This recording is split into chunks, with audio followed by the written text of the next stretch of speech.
جن دوستوں نے احباب نے ابھی تک ہمارے چینل کو سبسکرائب نہیں کیا وہ سبسکرائب کر لیں اور ساتھ لگے بیل آئیکن کے بٹن کو دبائیں تاکہ آنے والی ویڈیو کا نوٹیفیکیشن آپ تک پہنچ سکے۔ بسم اللہ الرحمن الرحیم۔ سب سے پہلی بات تو یہ ہے کہ 9/11 کے بعد امریکہ نے سب سے پہلے امارت اسلامیہ کا خاتمہ کرنے کے لیے افغانستان پر حملہ کیا، اور اس کی وجہ اور بنیاد انہوں نے 9/11 کے واقعے کو بنایا، اور اسی کے سہارا لے کر انہوں نے کہا کہ اس کا ذمہ دار القاعدہ ہے، اور اسامہ بن لادن کو اپنے حوالے کرنے کا مطالبہ کیا تھا۔ ہم یہ سمجھ رہے تھے کہ اس کی تحقیقات ہونی چاہیے، بغیر تحقیقات کے افغانستان پر حملے کا کوئی جواز نہیں ہے۔ دوسری بات یہ کہ اس حوالے سے مذاکرات کا راستہ اختیار کرنا چاہیے، بات چیت کا راستہ اختیار کرنا چاہیے، طاقت کا استعمال مسئلے کا حل نہیں۔ یہ اس وقت ہمارا موقف تھا، لیکن امریکہ جو اپنی طاقت کے نشے میں تھا اور اس نے اندھا دھند ایک حملہ کیا افغانستان کے اوپر اور طالبان حکومت کا خاتمہ کیا۔ آپ کو یاد ہوگا اسی گھر میں مجھے نظر بند کیا گیا، 1 مہینہ میں یہاں اپنے گھر پہ نظر بند رہا، اور پھر انہوں نے مجھے اس کے بعد ریسٹ ہاؤس میں منتقل کر دیا، چشمہ ریسٹ ہاؤس میں، اور 5 مہینے پھر میں وہاں پر نظر بند رہا ہوں۔ یہ اسی موقف کی اساس پر کہ میں پاکستان میں جلسے نہ کر سکوں، میں پاکستان میں اپنا موقف جو ہے عوام تک نہ پہنچا سکوں، لیکن افغان طالبان نے وہاں پر جو مزاحمت کی، ہم نے اس کو ایک جائز دفاع کہا ہے۔ ہم یہ نہیں چاہتے تھے کہ افغانستان میں جنگ ہو، لیکن جب ان پر جنگ مسلط کر دی گئی تو پھر دفاع کا حق جس طرح باقی اقوام کو حاصل ہے، ہم نے افغانستان کے ان جوانوں کو، اس تنظیم کو، امارت اسلامیہ کو اپنے دفاع کا حق تسلیم کیا۔ آج وہ کامیاب ہو گئے ہیں۔ اس کامیابی کے بعد اب جو صورتحال سامنے آ رہی ہے وہ ایک تو افغانستان کی داخلی صورتحال، میں سمجھتا ہوں کہ طالبان اس وقت جس تدبر سے کام لے رہے ہیں اور جس فراخ دلی سے کام لے رہے ہیں،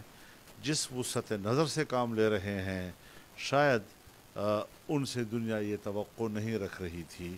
اور خلاف توقع طالبان روز بروز وہ ایسے اقدامات کر رہے ہیں کہ جس پر دنیا کو انگلی اٹھانے کا کوئی موقع نہیں دے رہے وہ لوگ، اور نہ ان کو کوئی موقع مل رہا ہے۔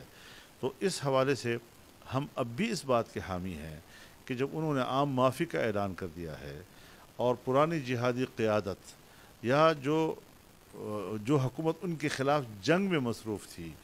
ان کی قیادت، ان کو بھی انہوں نے معاف کر دیا ہے، تو ان کے ساتھ ان کے افغانستان کے مستقبل کے بارے میں رابطے بھی ہونے چاہیے۔ افغانستان کے مستحکم اور مستقل سیاسی نظام کے لیے ان کے ساتھ مذاکرات کا عمل بھی شروع ہو جائے۔ ہاں، گو کہ ابھی تک اس میں وقت ہے کہ ابھی پورے افغانستان کو مکمل طور پر اپنے کنٹرول میں لینا اور وہاں کے امن و امان اور نظم کو قائم کرنا، اس میں شاید کچھ وقت لگے، لیکن ان کے منصوبہ بندی میں یہ چیز ہونی چاہیے کہ ہم نے افغانستان کو ایک مستقل سیاسی نظام دینا ہے۔ اس کا جو دوسرا بڑا فائدہ ہوا وہ یہ کہ عرب دنیا میں جو امریکی فوجیں موجود ہیں، اور جو کچھ انہوں نے عراق میں کیا، جو کچھ انہوں نے لیبیا میں کیا، جو کچھ انہوں نے شام میں کیا، اس پر بھی امریکہ کو نظر ثانی کرنی چاہیے اور یہاں سے بھی اپنی فوجیں نکال لینی چاہیے۔ لیکن ایک حقیقت جو امریکہ کو تسلیم کر لینی چاہیے کہ وہ جو 9/11 کے بعد اس کا نظریہ نیو ورلڈ آرڈر کا یا جیو ورلڈ آرڈر کا ان کا رہا ہے، وہ تقریباً خاکستر ہو گیا ہے، بکھر گیا ہے، اور اس کو اب دنیا کے ساتھ برابری کی بنیاد پر چلنے کی پالیسی اختیار کرنی ہوگی، قوموں کے احترام کی پالیسی اختیار کرنی ہوگی۔ بالادستی کی پالیسی کا جو تصور ہے وہ اب ان کا ناکام ہو گیا ہے، اور ظاہر ہے کہ ہم پاکستان میں ان کے پڑوسی ہیں۔ پڑوسی ہونے کے ناطے اس قسم کے فتوحات کے اثرات ان کے ہم آہنگ لوگوں کو بوسٹ کرتی ہیں، اس کو ایک حوصلہ ملتا ہے، تو پاکستان میں بھی اس کی یقیناً ایک مذہبی طبقے کا نوجوان کا مورال بلند ہوا ہے، لیکن جمعیت علماء اسلام وہ پاکستان کے آئین و قانون کے دائرے میں رہ کر ہی پاکستان کی داخلی سیاست کو سامنے رکھتے ہوئے اپنی جدوجہد کو آگے بڑھائے گی۔ بین الاقوامی دنیا کے حوالے سے، ملک سے باہر کے حوالے سے ہم رائے ضرور رکھتے ہیں، لیکن اس ملک کے اندر کیا اسٹریٹجی اختیار کی جاتی ہے، وہ کس حکمت عملی کے تحت مقاصد حاصل کرتے ہیں، یہ ان کا مسئلہ ہے۔ ہم فلسطین کے کاز کی حمایت کرتے ہیں، لیکن فلسطینیوں کو حکمت عملی خود بنانے کا اختیار حاصل ہے۔ ہم امارت اسلامیہ کی موقف کی حمایت کرتے ہیں، لیکن امارت اسلامیہ کو افغانستان کے اندر اپنی حکمت عملی بنانے کا خود حق حاصل ہے۔ جمعیت علماء ہند ہندوستان میں ہے،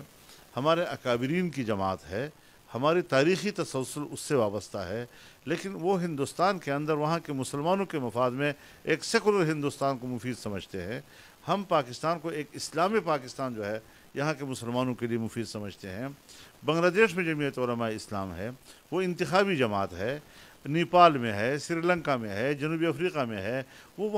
وہاں کے ملک کے حالات کو سامنے رکھتے ہوئے اپنی حکمت عملی بنا رہے ہیں۔ جمعیت علماء اسلام فوکس کر رہی ہے ملک کے پاکستان کو اور اس کے اندر کی سیاست کو، اس سے باہر کی سیاست میں ایک رائے ضرور رکھ سکتی ہے، لیکن اس ملک کے لوگوں کے حکمت عملی، ان کے تدبر اور ان کے جو اقدامات ہیں اس میں مداخلت کا حق نہیں رکھتی جی۔ اور ان کو کامیابی ہوئی ہے، میرے خیال میں ہم ان کو مبارکباد پیش کرتے ہیں، امارت اسلامیہ کی بحالی پر ان کو مبارکباد پیش کرتے ہیں، اور توقع رکھتے ہیں کہ افغانستان کے ایک مستحکم اور مضبوط مستقبل جو ہے وہ پاکستان کے مفاد میں ہے۔ ہم اس کو پاکستان کے مفاد میں سمجھتے ہیں، اور پاکستان بھی ان کے ساتھ انتہائی اچھے مراسم قائم کر کے آگے بڑھنا چاہیے ہم لوگوں کو، کیونکہ ہمارا قبلہ ایک ہے، ہمارا دین ایک ہے، ہمارے مفادات مشترک ہیں، اور ایشیا کے مفادات اس وقت، پہلے کسی زمانے میں اس کا دروازہ افغانستان تھا،